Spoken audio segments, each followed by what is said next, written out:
From my time in the Kamen Rider fandom, I've noticed that Den-O is one of those seasons that receives near universal praise in almost every aspect of the show. Ryotaro is typically praised as one of the best rider protagonists, Yuto as one of the best secondary riders, Naomi and Hana as some of the best rider ladies, and the Imagin as just the best in general. Due to the popularity of the season, I have already encountered Den-O multiple times without ever getting close to watching the season itself. So when it was finally time for me to check out the show proper, I was really curious. I mean, straight from the opening, it feels like it's trying to tell me how good it is. Isn't it good? Isn't it good? Isn't it great? I don't know. I just started watching the show. Leave me alone. Now that I've actually finished the show, I have to ask myself, do I agree with everyone else? Did I enjoy Den-O?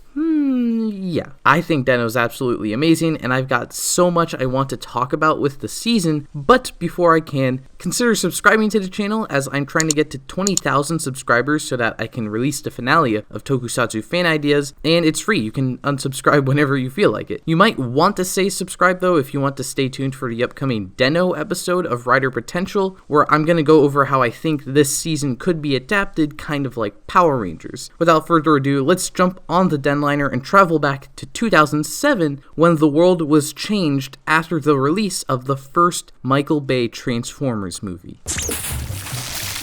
And Den-O aired as well.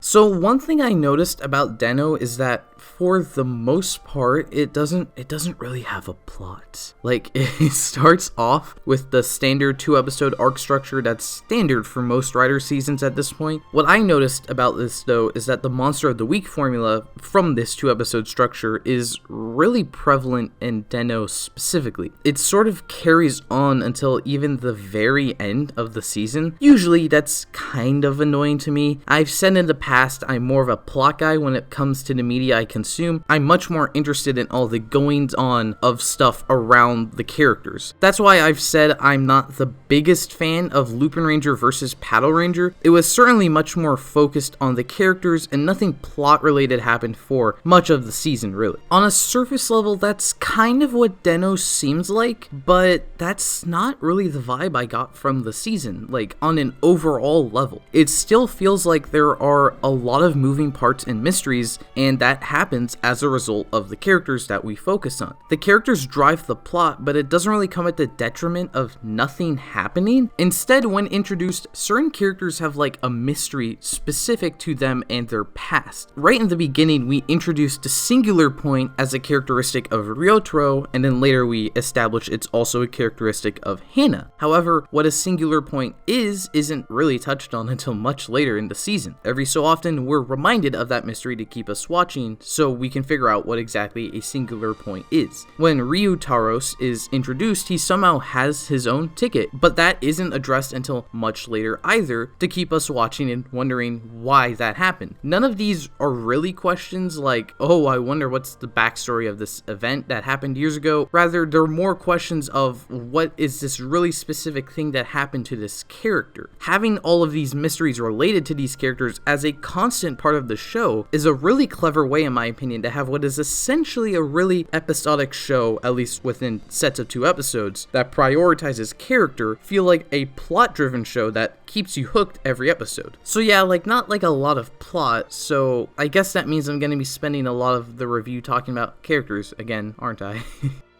Let's start with the characters that I think work together in the most interesting ways in this season, which is Hana, Airi, Yuto, and Yuto. For the sake of clarification, I will be referring to the Yuto we spend the most time with as Zeronos, and the past/future/other version of him is just going to be Yuto. So, I think it's really interesting that these characters are pretty much the driving force of the overall story. I really like this aspect of the show. It was really cool how this mystery, structured by these characters, built itself up over the course of the season before, I guess, reaching critical mass in the last few episodes. Right when I always thought we were finally resolving something, like Airi's lost memories just being her fiancé, or the Zeronos identity, something else always gets thrown in. Like with Airi's lost memories, Zeronos gets thrown in, and with the Zeronos identity, Kai got thrown in. I love how this element of the story just constantly evolves, keeps us guessing, keeps us interested, and with a tragic ending, it makes it feel like it really mattered in the season and had stakes. If I had to make one complaint with this, it would be that it would have been nice to get some kind of acknowledgement with Hana as Yuto and Airi's daughter and Ryotaro's niece. Now, don't get me wrong, this was a great conclusion to Hana's search for a family throughout the whole season, not knowing that some of them were quite literally with her the whole time, but like, after Ryotaro mentions it in the very last episode, he doesn't really acknowledge Hana as his own relative. It was just kind of annoying. It doesn't take away from Hana's overall story though. I just felt like it would have added just a little bit more impact and weight other than it kind of feeling like a throwaway line. Now, Hana's overall story of finding a family in the friends around her, both literally and figuratively, was really nice. And she is fun comedic relief by having an absurd amount of strength for some reason, or at leleast maybe it's just towards Momotaros. Maybe Momotaros just has a weakness to Hana, I don't know. I thought the whole Kohana thing was weird. Suddenly changing the actress was kind of jarring, especially, well, mainly just because we never again see the version of Hana that we begin the season with. I know there is a real life situation that caused this, and I'll admit that the explanation the show gave for why stuff changed was very nice, but within the show it was a bit weird just to never see the Hana that we got used to again. There's not really a lot with Airi as a character. I enjoyed her big sister attitude towards Ryotaro and her attitude towards the Simps as well. I absolutely love that I can call these two the Simps. I don't need to learn their names at all. It's fun, and there's actually a massive parallel between her and Naomi that I would have to assume is intentional, as they're both personal baristas to Ryotaro but other people, largely innocent to what's going on around them, only to have their moment to shine in the finale with Airi revealed to have helped orchestrate the whole plan for saving the future, and Naomi restores all of Team Den-O. If you wanted more parallels between them, if it wasn't clear with their general personalities, they both sing a double action song titled Coffee Form that sings about coffee, and it's not that bad. It's a shame that their Coffee Form song is like their only interaction and it's not actually in the show. So maybe they're the same person. Maybe that's what they were trying to get at, the writers. Probably not. I'm just crazy. Moving on.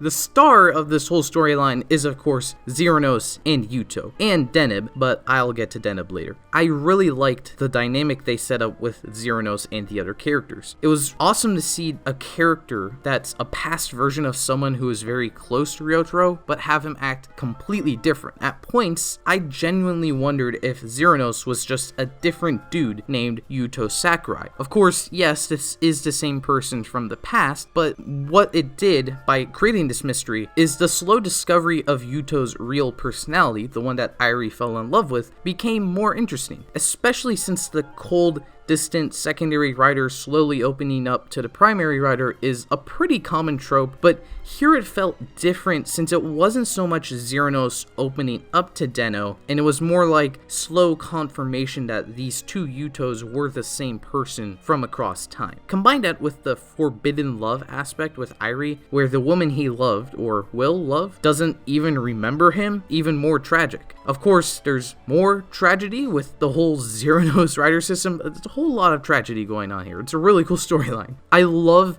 how unique the Zeronos rider system is. Not the cards, I mean just the fact that every usage of these cards erases Yuto from the timeline. It's kind of wild. It creates so many unique circumstances that I love, and I love when we get unique rider circumstances. For example, a lot of times Yuto finds the Imagin, but he needs to rely on Den-O to defeat the Imagin and save his cards for when they're needed, or so he just doesn't erase himself. When the cards run out, Yuto has relief that he doesn't need to be a rider anymore, not because he hates being a rider, just because it literally makes him cease to exist. It's pretty cool that this is the whole crux of the plan to save the future. Literally just transforming and beating up monsters helps keep Hana's identity just gone, and in turn helps the path to the future stay clear. It's really, really cool, and I love it, but I still don't know what Zero Form does. It either wasn't explained very well, or I'm just kind of stupid, because I don't understand what it is. Like, does it use Yuto's own memories? They kind of made a big deal out of Zero Form, but like, there doesn't seem to be any drawback drawbacks to him using Zero form as opposed to any other Zeronos form, so I don't really know. However, Zero form does allow for one of the coolest parts of the whole show with the double Zeronos battle. It's such a great fight because of the gimmicky nature, of course. If you got time travel, you're going back in time, there's two of the same person, it's cool. But it's also arguably much cooler because it's kind of the visual representation of the masterful planning of the Zeronos plan to save the future. Yuto, Zeronos, whoever you want to call him, he's really awesome, and he's definitely another one of my favorite secondary writers, not only because of how unique he is in this season and just Kamen Rider in general, but also because he's a lot of fun, and I found the tragedy of his story was really, really cool and sad. Now, obviously, the most famous or infamous part of Den-O is obviously its cast of Imagin. And originally, I was gonna do like a standard thomasjujube quote of like, well, my favorite and least favorite part of Den-O is the Imagin, with the difference being between the hero and villain Imagin. For now, I'm gonna focus on the villains, which I personally thought were really, really, really bad at first.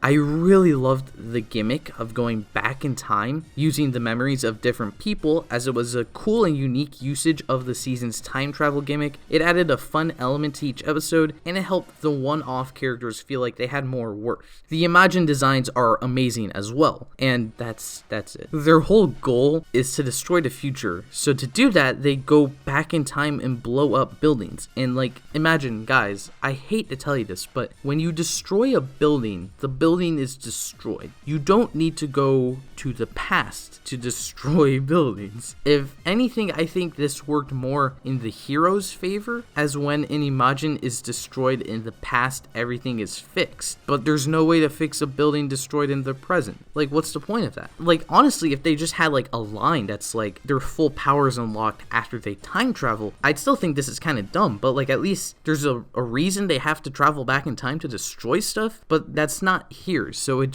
just weird. So like, I thought the gimmick of the Imagin was cool in concept and mostly in usage. It just had one really glaring flaw that kind of made the whole thing fall apart. I couldn't really take the villains seriously until Kai was introduced. I didn't know anything about Kai prior to watching Den-O, honestly, and I really like him here. I mean, maybe not really the character himself. The only really interesting thing about Kai is the weird quirk where he's like, "Ooh, I'm angry. Does my face look like that?" I thought that was kind of annoying. It was kind of stupid. But I liked more what Kai as a character represented for the story, not what the character is per se. He beautifully tied together all these dangling threads that were happening in the story before he showed up. We learn about why Ryutaro's had a train ticket and initially villainous intentions. The Zeronos plane in Disappearance of Hana's future, it's because of Kai. And my favorite part of this is that the entire season we watched prior to Kai's arrival gets totally recontextualized. The Imagin were trying to destroy the future, yes, but not by destroying buildings that can be magically rebuilt like a bunch of dumbasses. They were targeting the time-traveling fiance Yuto. What I initially thought was Yuto was just watching Den-O fighting Imagin, like it's part of his whole master plan or something, but it was the reverse. The Imagin were actually looking for Yuto. He's what they were actually after. And this completely changed my opinion on the villains. They basically changed what I thought was a dumb plan on the villain's part to essentially a secret master plan, and I thought it was super cool. It just adds another layer to the plans of the monsters on the same level of the Grongi and their evolving language in Kuga. Kai helps with this as well when we start to see the selection process for Imagin contractees. There is like a reasoning to what initially seemed like a random selection, which was fine. A random selection for monsters,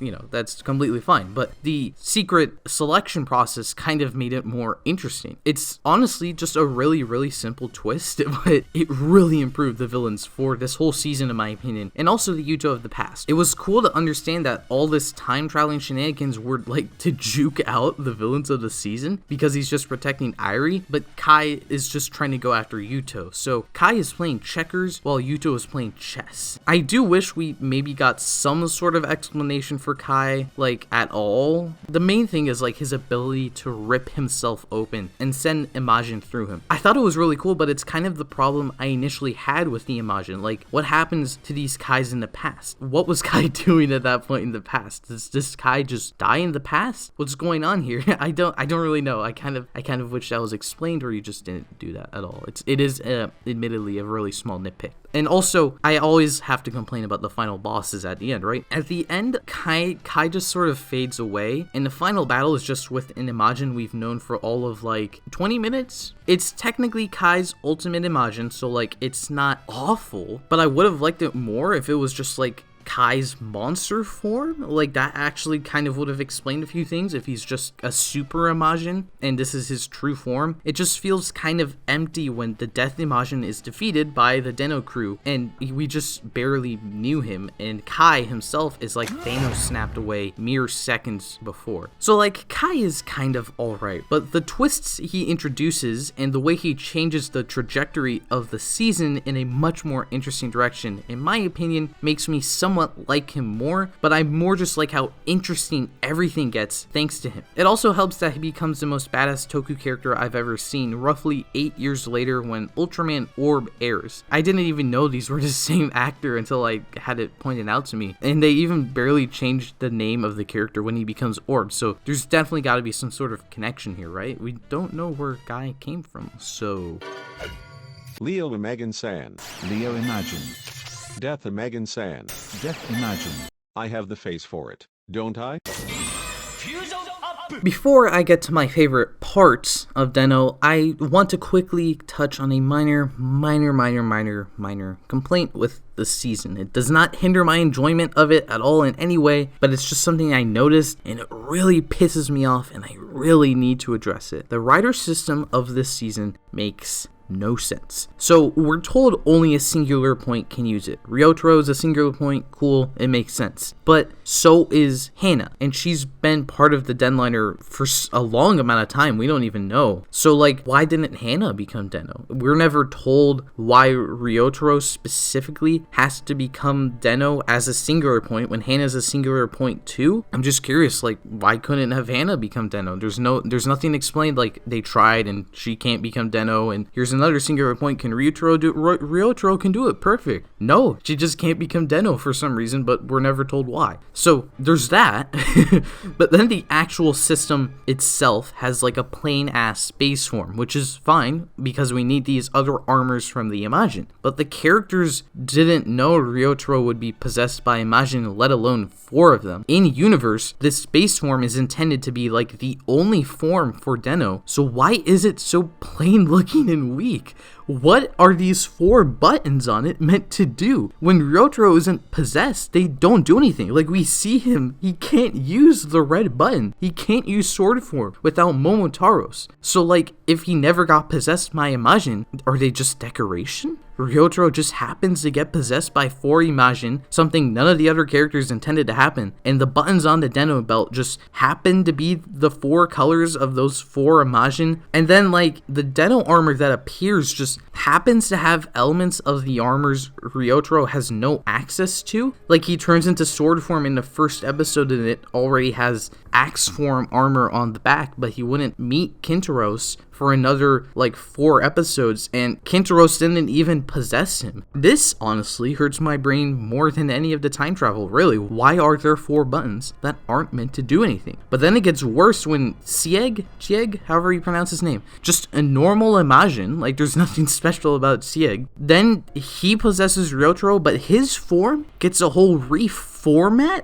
of the system. Like, people complain modern day Rider just wants to sell his toys and none of it makes sense in the story. I am not the biggest fan of Geo, but let me tell you, most of Geo's ride watches at least made sense in regards to where they came from and how they functioned with the other suits, or at least that's like explained in the story. I have no idea why Den-O Wingform suddenly just has a new belt and gold undersuit other than to sell you another belt. Honestly, like, there's no given explanation for why Chig just has this new reformatting. Is it because he's a 5th Imagin and there's only 4 buttons there? If Chig possessed Ryotaro first, would sword form be white? Or would he get like a normal wing form? And if Momotaros possessed him last, would it be like a gold sword?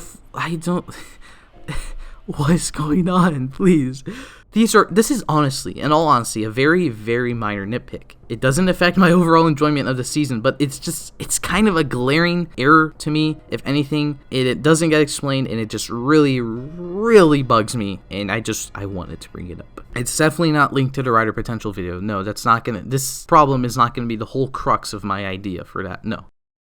The heart and soul of Kamen Rider Den-O as a season, of course, truly belongs to its Imagin crew and Kamen Rider Den-O himself. First, let's rank all of the Imagin from worst to best. At the bottom is Cheg, however you pronounce his name, mainly just because he's in like all of 2 or 3 episodes, and it makes no sense why Den-O Wing is like a whole reformat of the system. He's not terrible, it's just he's only in a few episodes and I can't really find it in myself to put him above all of the other characters we spend the whole season with. In 5th place is Ryutaros. While I think he's kinda sorta annoying, he still had a lot of funny moments because he is kinda sorta annoying, so it balances out. At least they gave him the most story relevance by having him as an agent for Kai. That was cool. 4th is Momotaros. He yells quite a lot, that's his whole shtick, but it's actually pretty funny. You need the dumbass of the group, and Momotaros is, I would say, peak dumbass. However, at the same time, I really enjoyed those moments where he calmed down and really connected with Ryotaro and the other Imagin. It was a nice change of pace for him and showed that he didn't just have a one-track mindset. In 3rd is Deneb, because he's similarly a dumbass, but he's a wholesome one, and I have much more fun with a wholesome dumbass. I really like the ridiculous way he talks when possessing someone. It's kind of exaggerated, and I just thought it was funny. And we have the Deneb candy. Duh, of course, amazing Deneb candy. 2nd place is Kintaros. I think he had the most interesting story, not originally contracting with Ryotaro and only joining him to survive and just fight other Imagin, which is something he clearly loves to do. He usually sleeps, and I think more comedic nonsense happens because of that. Honestly, probably the best comedic nonsense of the season happens because of just all his sleeping. But in 1st place, for me, is Urotaros. Like it or not, this is what the ideal male body looks like. I loved seeing Urotaros just constantly getting distracted by women wherever he goes. Who wouldn't, am I right? But he still manages to woo them over. I thought his liar personality was always fun, once again, whether or not it was used in the fight against an Imagin. When he used this specific skill in the last few episodes to save the rest of his Imagin comrades in an act of self-sacrifice, I thought it was a really touching full circle moment for him as well, and it really demonstrated the growth he had over the course of this season. He also has the best double action variant.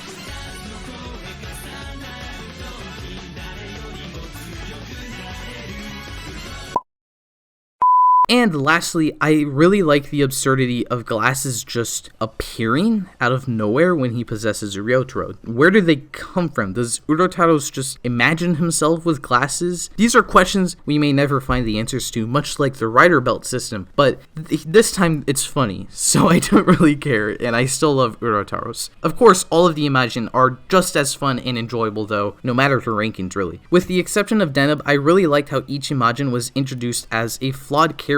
But in different ways, thanks to Ryotaro, the Imagin overcome these personal problems and fully join him to become Den-O. Afterwards, the Imagin generally have the same personality as before, but thanks to those few episodes spent specifically with them, I'd say a big part of the season is these characters coming together as a family despite all of their wildly different personalities. At their core, they're not only Imagin, they're Imagin that decided to betray Kai and fight for Ryotaro and humanity, and it was so cool to see this acknowledged in the forms as well. Climax is the representation of the Imagin joining together as rebels against their kind, and Liner is them rallying around Ryotaro to assist him in his own fights. And that connection to Ryotaro is their strongest aspect in my opinion. Their big, bombastic, clashing personalities highlight the shyness and normalness of Ryotaro and how good of a person Ryotaro is. So how do I feel about Ryotaro? Well, he's my favorite Kamen Rider ever now. I just really connect to him. So it might not seem like it because I run a YouTube channel, but I'm typically shy and awkward like Ryotaro is, to be completely honest. I'm not as confident or as outspoken as I would really like to be, and it's hard to find it in myself to overcome these problems. So when the primary rider of the season is essentially in the same boat, just kind of amplified with this bad luck stuff, someone whose singular rider form is just as shy as invisible really connected to me. Ryotaro meets these people that are everything he's not. They seem loud and confident, but despite these differences, they still connect to each other. And over time, he works with these people and they help him to break out of his inner shell, starting to become more confident and independent, and he finds a track, I guess you could say, of his own. Of course, his personality doesn't just completely change. He's still not the most open person, but thanks to the power of his new friends, seasons, he can find it in himself to stand strong. That may not be the most amazing or unique story, but